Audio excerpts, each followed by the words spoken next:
Poštovani gledatelji, dobra večer i dobrodošli u još jednu svakodnevicu. U Hrvatskoj se obilježava od 2015. sa idejom promocije događaja koje će povećati razinu kvalitete bračnih odnosa i njihovog pozitivnog utjecaja u našem društvu.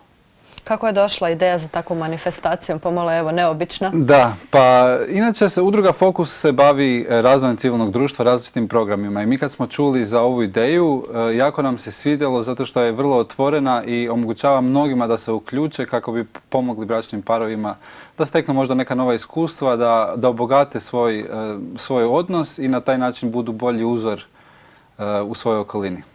Kakav će biti program ovogodišnjeg tjedna braka, evo s obzirom da traje 7 dana, što će posjetitelji moći vidjeti svaki dan? Pa to je uvijek jako zanimljivo zato što program zapravo ovisi onima koji se uključe u proslavu tjedna braka, tako da prošle godine smo imali knjižare, su nudile neke knjige na popustima za bračne parove, uključili su se restorani, udruge, vjerske zajednice s različitim predavanjima, seminarima ili nekakvim proizvodima. Imali smo male obrtnike koji su nudili proizvode u tom tjednu, tako da na različite načine pokušavaju ohrabriti bračni par da napravi taj jedan prvi korak u tome da učini nešto za svoj odnos.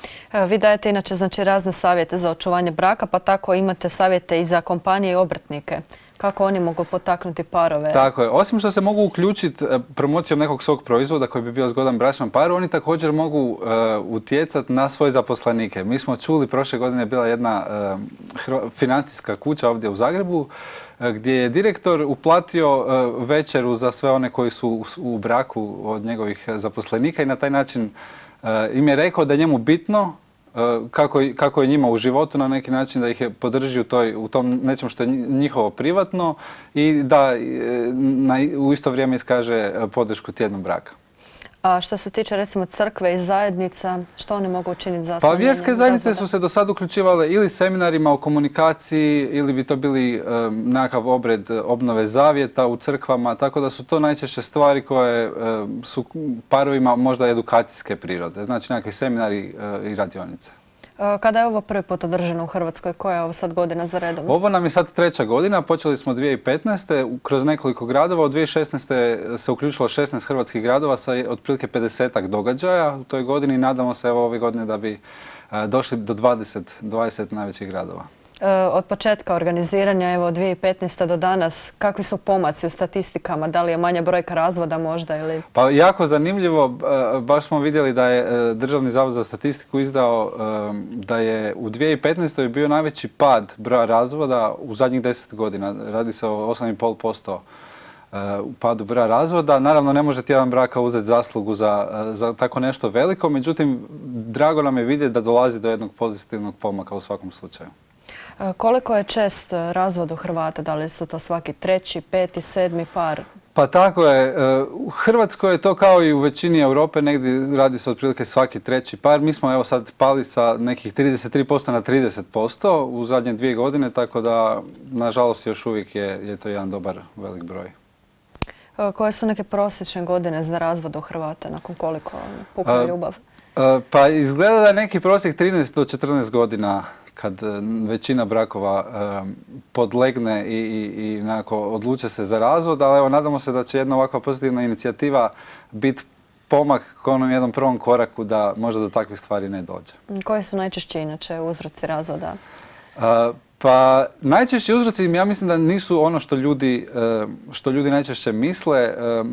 Prošle godine su odvjetnici u Engleskoj i rekli su da ljudi najčešće komentiraju kako su to one stvari koje vas najviše živciraju. Znači nije se radilo o preljubima, financijskim problemima, bankrotu, ničem takvom sličnom, nego one svakodnevne stvari na koje ljudi nekako ne obraćaju pažnju. I tako je nažalost i u Hrvatskoj. Puno manje, oni to sve zovu nepomirive razlike, što zapravo je jedan ovako velik pojam koji ne govori baš puno o ključnim razlozima. Koliko je važna komunikacija u braku? Koliko je to Komunikacija je vjerojatno najvažnija komponenta svakog odnosa, ne samo u braku. Mnoge knjige o braku kažu da su 3 najvažnije stvari u braku: komunikacija, komunikacija i komunikacija. Koliko je zapravo preljub često uzrok razvoda, recimo u Hrvata? Statistički ne znam, ali čini se prema istraživanjima koje se rade u ostatku Europe da nije toliko čest koliko možda mi mislimo. Vaša organizacija evo objavljuje znači razne zapravo rezultate. Jedan od njih je da povećanje kvalitete bračnog odnosa smanjuje i depresiju i također poboljšava i zdravlje, smanjuje znači dane bolovanja također. Tako je, da. Nažalost, većina tih istraživanja nije napravljena u Hrvatskoj jer se u Hrvatskoj niko još uvijek ne bavi istraživanjima koje bi pratili kvalitetu bračnih odnosa. Većina tih podataka dolazi iz Velike Britanije, Nizozemske, ali činjenica je da ljudi u braku kroz te studije koje se rade godinama, u Engleskoj čak do 10 godina se prati određen broj parova, pokazuju da bračni parovi iskazuju veću razinu zadovoljstva. Navedeno je također da i parovi koji proslave zlatni pir imaju 200 puta veću šansu da dožive 100 godina. To je povezano s činjenicom da što ste na neki način duže u braku, imate veće šanse ostati u braku. Ako naravno svom braku date dovoljan prioritet. Tako da oni koji su dovoljno dugo u braku, proslave zlatni pir, oni imaju veće šanse da će i ostati u tom braku. Također, evo, zanimljiva je činjenica da parovi koji organiziraju s vremena na vrijeme nekako recimo noć izlaska, također imaju znači, veću šansu da ostanu zajedno. Kako to evo? Pa mene isto iznenadilo to istraživanje. Naime, Harry Benson iz Marriage Foundationa u Engleskoj, koji je drag prijatelj, je provodio istraživanje na 9000 žena koje su imale u to vrijeme malu djecu do 9 mjeseci i onda su ih pratili 11 godina i razna pitanja su im postavljali kroz tih 11 godina, između ostalog koliko često izlaze van i kako oni nekako misle da to utječe na njihov brak. I onda se pokazalo da zapravo da je možda najbitnije to da imate neki plan za svoj brak u smislu da imate plan da želite izlaziti van. Čak nije toliko ključno da li to jedanput tjedno ili jedanput mjesečno, ali se pokazalo da ako niste u braku, a izlazite jedanput mjesečno van, svejedno je šansa da će doći do prekida te veze oko 40 i nešto %, što je bilo puno više u odnosu na one koji su bili u braku. Pa se čini da je sama ta ideja bračne predanosti ta ključna komponenta koja onda jedan takav izlazak čini puno smislenijim. Osim evo te ideje, to je tog trika sa povremenim izlaskom, što još se može učiniti da se spasi brak? Pa pretpostavljam da je prvi korak nekako da se prepozna da se na braku može raditi, da brak nije nešto gotovo i da se učini neka mala stvar koja će vas približiti vašem supružniku. To može biti izlazak, to može biti odluka da se samo jednu večer sjednete malo na kauč i bez mobitela ili nekakvih uređaja porazgovarate. Možda da nabavite neku knjigu koja govori o komunikaciji, da zajedno čitate. Da se okružite prijateljima koji su dobar i pozitivan uzor, sve to nekako utječe na to koliko su bračni parovi onda sami uključeni i spremni uložiti u svoj brak. Vjerojatno je korisno i tu i tamo otići na neki izlet ili putovanje. Svakako. Većina takvih zajedničkih iskustava koji par može doživjeti, koje onda kasnije dijele, je ono što ih veže mnogi niz godina.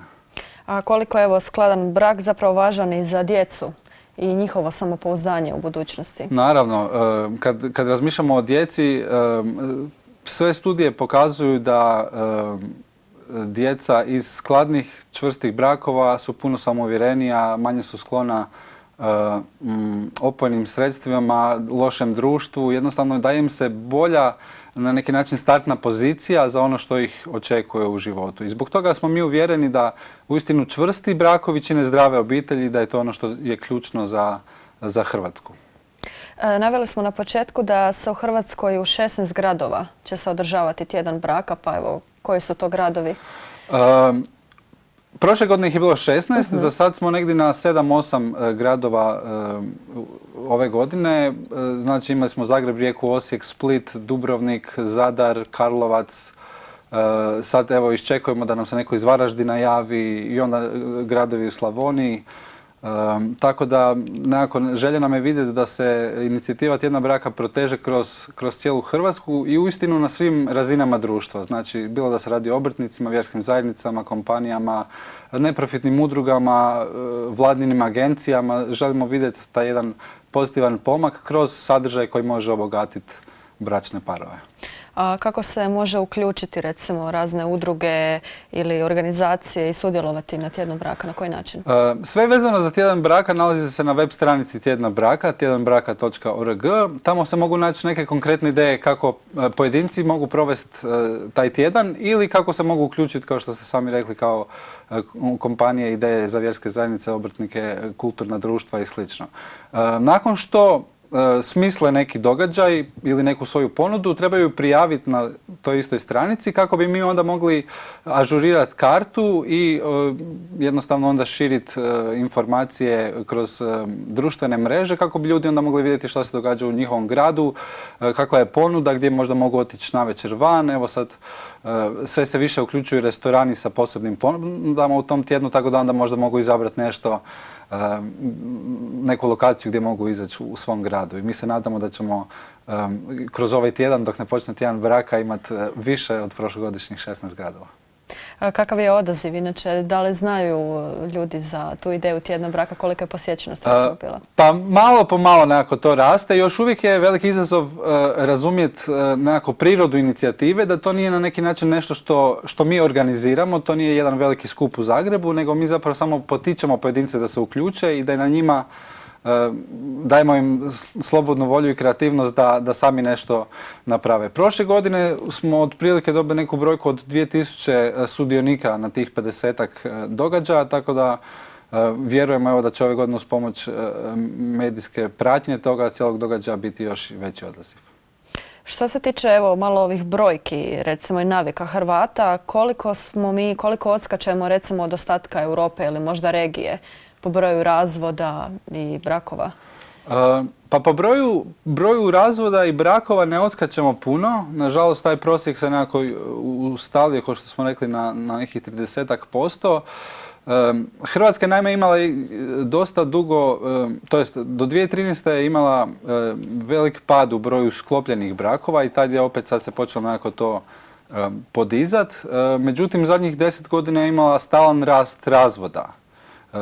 Počevši od 2006. kad je bilo negdje oko 4600 razvoda, do 2015. ih je bilo 6500, što je jedan kontinuirani rast i onda u 2015. je palo na 6000, tako da je to jedan dobar pomak i nadamo se da će možda Hrvatska u tom smislu biti predvodnik tim nekim pozitivnim promjenama i u Europi što se tiče smanjenja broja razvoda. Vidjela sam jednu neobičnu ideju na vašoj web stranici za odvjetnike da taj tjedan ne prihvaćaju brakorazvodne parnice. Iskreno nisam siguran koliko odvjetnici imaju slobodu tako nešto učiniti, ali mnoge ideje koje se nadamo da će obogatiti i nekako pružiti priliku bračnim parovima su zapravo pokušane u mnogim drugim zemljama u Europi. I tako između ostalog u Engleskoj su neki odvjetnici pristali na to. Ja znam da tjedan braka vjerojatno nikom neće spasiti brak u tom jednom tjednu od razvoda, ali imali smo slučaj bračnih parova koji su odgodili svoju brakorazvodnu parnicu.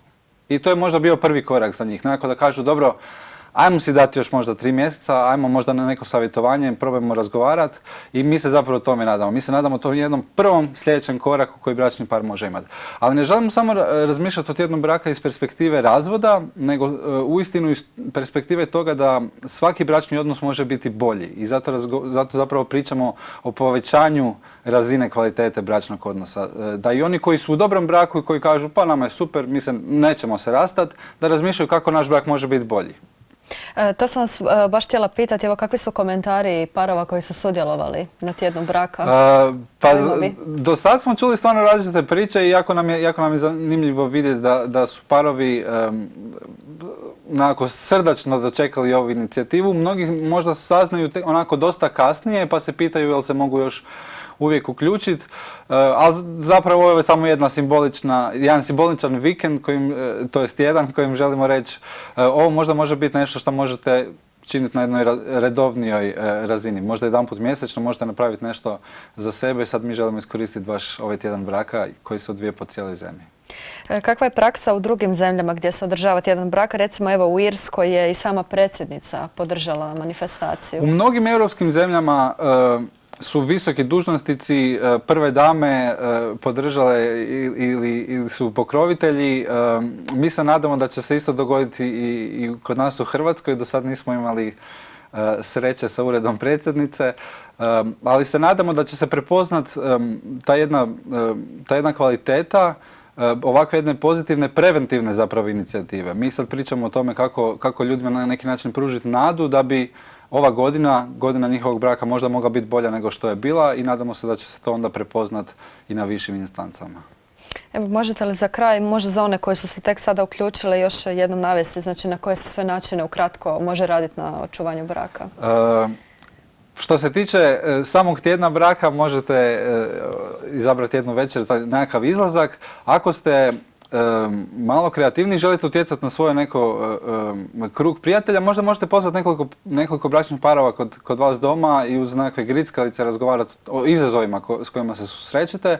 Isto tako možete potražiti koji se događaji odvijaju u vašem gradu i na taj način uložiti u svoj brak. Bilo da se radi o seminaru, nekakvom predavanju, obnovi bračnih zavjeta ili nekakvoj ponudi koja će vas i obogatiti vas i vaš bračni odnos. Ono što mi želimo ohrabriti ljude je samo da učine prvi korak, da krenu, nije toliko možda bitno što, već jednostavno da naprave nešto za svoj brak.